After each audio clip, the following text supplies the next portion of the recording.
তা এই চারাগুলো কি বীজের চারা, মানে একদম বীজ থেকে এগুলো কিভাবে? এরপরে এখানটা আর কি বিচুলি দিয়ে ঢেকে দেওয়া হবে, খড় দিয়ে একদম পুরো ঢেকে দেবে। এই ঢাকার কারণ আচ্ছা, আর এর মধ্যে রোগ পোকার কি আক্রমণ হতে থাকে? আর একটা এই যে গাছ লাগাচ্ছেন, এটা থেকে মোটামুটি কতবার মানে কতদিন থাকবে? এক বছর থাকবে। কতটা দেখা যাচ্ছে যদি ভালো হয় কাটায় অন্তত। নমস্কার বন্ধুরা, আমি পুলক ঘোষ আর গাছের যত্ন নিনের আর একটি নতুন এপিসোডে আপনাদের সকলকেই স্বাগত। আশা করি আপনারা সকলেই ভালো আছেন, আর ভালো তো থাকতেই হবে।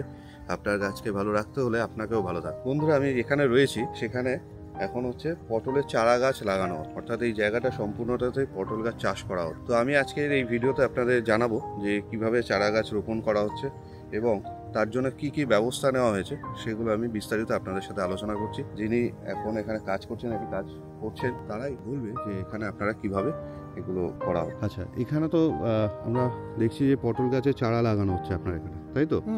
তা এই চারাগুলো কি বীজের চারা, মানে একদম বীজ থেকে এগুলো কিভাবে? তোমার হচ্ছে আগে প্রথমে চাষ দিতে হয়, দিয়ে এরকম পিলি করে নিতে হয়, আচ্ছা, দিয়ে তারপর পটল গাছ তো এখানে দেখছি যে বসে, মানে এই চারাগুলো আপনারা কোথা থেকে, মানে কি চারা? ওই পটল গাছটা বসাতে হয়, পটল গাছ বসানোর পরে এই চারা। আচ্ছা, পটল গাছের বসানোর পরে সেই তার থেকেই চারা আপনারা এখান থেকে বের হচ্ছে আর কি। সেই চারাগুলো আপনারা এখন বসাচ্ছেন? এখন ট্রিটমেন্ট করেন, বসাচ্ছি না, সেইগুলো এখন ট্রিটমেন্ট করছি। ও আচ্ছা, বসানো ছিল, এগুলো এখন আপনারা ট্রিটমেন্ট করছেন। আচ্ছা, তার মধ্যে হচ্ছে এগুলোতে আপনারা সবটা নালা করেছেন, তাই তো? এই নালাতে আর কি জলটা এখানে দেওয়া হবে, জল সেচ দেওয়া হবে, নালায় জল সেচ দেওয়া হবে। তার এই যে মাটিটা কেটেছেন, এটা উঁচু একটু রাখা হয়েছে, মানে পটল গাছের জল খুব একটা গোড়ায় দাঁড়ানোটা ঠিক না। উপরে বৃষ্টি যদি হয় জলটা নেমে যাবে, আর এটা বিজলি দিয়ে যখন ঢাকবো এই নালায় দাঁড়িয়ে ফুল ছড়ানো, ফল ভাঙা, এই সবগুলো। আচ্ছা, এরপরে এখানটা আর কি বিচুলি দিয়ে ঢেকে দেওয়া হবে, খড় দিয়ে একদম পুরো ঢেকে দেবে। এই ঢাকার কারণ কি? ঢাকার কারণ ঘাস কম হয়, তোমাকে গাছটা তোমাকে লতেই যায় তাড়াতাড়ি, ফলটা ভালো থাকে। আচ্ছা, আর তার মানে হচ্ছে ওই বিচুলির উপরেই কিন্তু আপনার এই যে ফলটা যেটা মানে পটল যেটা হবে সেটা তার উপরেই থাকবে, তাই তো? তাহলে নষ্ট হবে না, মাটির মধ্যে থেকে নষ্ট হওয়ার সম্ভাবনা নেই। আচ্ছা, আর এখন মানে এই যে চারা গাছ আপনি বসিয়েছেন, তো এখন এর ট্রিটমেন্ট কি করবেন? এখন ট্রিটমেন্ট ওই সার দিতে হবে, জল দিতে হবে, পাউডার দিতে হবে। আচ্ছা, সার জল কি সার এখন ব্যবহার? এখন দেবো মিক্সচার। এখন মোটামুটি যা এই চারা গাছ মানে রয়েছে এগুলোতে এখন সার দেওয়ার মতো জায়গায় চলে আসছে, মিক্সচার দেওয়ার জায়গায় চলে এসেছে। এই গোড়ায় যে নালার ধারে দিয়ে দেবো। আচ্ছা, আর এর মধ্যে রোগ পোকার কি আক্রমণ হতে থাকে? রোগ পোকা ওই কৃমি পোকা হয়। আচ্ছা, আর খুব একটা অন্য পোকা খুব একটা বেশি আসে না। আচ্ছা, তার জন্য কি ওষুধ ব্যবহার করেন? তোমার আছে যে তেল দোকানদারদের কাছে গেলাম, এই কৃমি পোকা লেগেছে, দুই রকম পোকা কৃমি পোকা, একটা লাল একটা কালো। আচ্ছা আচ্ছা, যা আমরা দেখলি বুঝতে পারি। আচ্ছা, যেটা কালো এটা লাল, দোকানদার দিয়ে দিল, আমরা সেটা ব্যবহার করলাম। আচ্ছা, নামটা আপনারা কিন্তু মানে সেরকম ভাবে জানেন না নাকি? আচ্ছা, নামটা কিন্তু জানার দরকার আর কি, কারণ হচ্ছে কি ওষুধ ব্যবহার করছেন এবং সেটার কম্পোজিশন কি রয়েছে সেটা তো জানা আপনাদের অবশ্যই দরকার রয়েছে। বন্ধুরা, পটল গাছে কৃমি পোকার জন্য বিভিন্ন ধরনের ওষুধ ব্যবহার করা যেতে পারে। এখানে আমি কয়েকটি ওষুধের নাম আপনাদের বলছি, বা আপনারা এই কম্পোজিশনগুলো ব্যবহার করতে পারেন। নিউরন, এটা একটা সাধারণ কীটনাশক যা কৃমি পোকার নির্মূল করতে ব্যবহার করা যেতে পারে। এছাড়া ম্যালাথিয়ন আপনারা ব্যবহার করতে পারেন, ডায়ামেথয়েড ব্যবহার করতে পারেন, ইমিডাক্লোরোপিডও ব্যবহার করতে পারেন।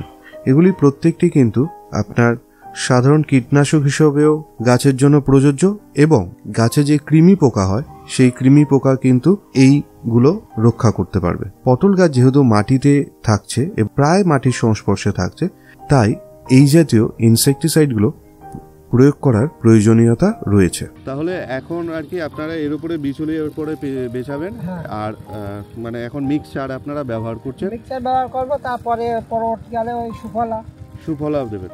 আচ্ছা, এই যে আপনাদের এই যে পটল গাছ লাগাচ্ছেন, এটাতে মোটামুটি পটল তুলতে, মানে পটল তোলা মানে হচ্ছে যে ওই পটল তোলা নয়, মানে পটল সবজি তোলার ক্ষেত্রে কতদিন সময় লাগবে আর কি?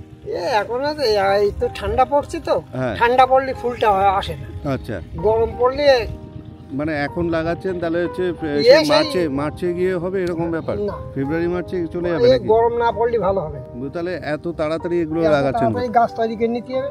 আচ্ছা, এটা তাহলে গাছ তৈরি হতে একটু সময় লাগবে, তাই তো? তাহলে আর একটা এই যে গাছ লাগাচ্ছেন, এটা থেকে মোটামুটি কতবার মানে আপনারা মানে কতদিন থাকবে এবার? এক বছর থাকবে। আচ্ছা, এই গাছ, এই চারা গাছ 1 বছর আপনার সবজি দিতে থাকবে আর কি, তাই তো? এটার আগে এইটাই ছিল। আচ্ছা, আগে ওইখানে যেটা এখন কপি চাষ করা হয়েছে সেখানে আগে পটলও ছিল আর কি। আচ্ছা, ওটা এখন কপি করে দিয়েছেন, এটা আবার এখন পটল নতুন জমিতে আবার। আচ্ছা, এখন নতুন জমিতে আবার পটল আর কি করছেন আর কি। আচ্ছা, কতটা জমি এখানে রয়েছে, কতটা জায়গা এরিয়াতে? 7-8 কাঠা হবে। আচ্ছা, তাহলে এইটাতে এখন পুরোটাই পটল চাষ আপনারা করবেন এবং এখন মোটামুটি 1 বছর এটা এখান থেকে পটল উঠতেই থাকবে আর কি। হ্যাঁ, এছাড়া আর আপনার এদিকে ওই বেগুন আছে, ওই বাঁধাকপি আছে, গাজর বুনেছে, ফাঁকাটায় পেঁয়াজ। আচ্ছা, একটা জায়গার মধ্যে আপনারা অনেকগুলোই রয়েছে। তো আপনাকে ধন্যবাদ। আচ্ছা, আর এই পটল যখন হওয়া শুরু হবে তখন মোটামুটি কতদিন অন্তর অন্তর আপনারা পটল মানে তুলবেন? ওই 1 সপ্তাহ অন্তর। 1 সপ্তাহ অন্তর অন্তর তোলা হবে। কতটা ওঠে? কতটা দেখা যাচ্ছে যদি ভালো হয় কাটায় অন্তত 1 মণ করে হবে। 1 মণ করে কাটাতে পটল উঠবে প্রতি সপ্তাহে? প্রতি সপ্তাহে। আচ্ছা, তাহলে তুলনামূলকভাবে অনেকটাই এটা লাভজনক ব্যবসা, তাই তো? আপনাদের পটল চাষটা অনেকটাই লাভজনক। আর এটা 1 বছরের ফসল। আচ্ছা, আপনাদের দাম ঠিকঠাক এখানে পাচ্ছেন? হ্যাঁ, দাম ঠিক পেয়ে যাচ্ছি। আচ্ছা, তাহলে আপনাদের মন কিরকম, কত করে মানে বিক্রি হচ্ছে, কিরকম দাম পড়ছে আপনাদের এখানে?